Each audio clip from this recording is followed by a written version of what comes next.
শুধু শিক্ষিত সমাজের কাছে এটাই আবেদন থাকবে যে আপনারা সাইবার স্পেসকে ইউজ করুন, মানে সোশ্যাল মিডিয়া প্ল্যাটফর্মকে ইউজ করুন। পয়েন্ট ইজ দ্যাট আমরা যে শিক্ষা দীক্ষা গ্রহণ করছি সেটার জন্য যথেষ্ট মাইন্ডফুল হয়ে কমেন্ট করা উচিত। কোথায় কাকে কী কমেন্ট করছি without verification, without understanding, this should be there with us. কারণ আপনার একটা কথা you never know where it may lead two.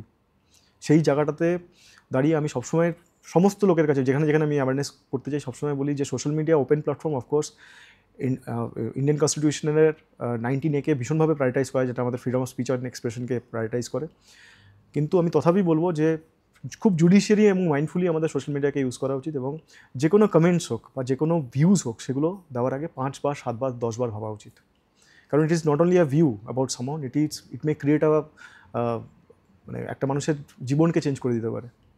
তো সবসময় বুলিং জিনিসটাই অ্যাভয়েড করা উচিত পুরো সোশ্যাল মিডিয়া প্ল্যাটফর্মে।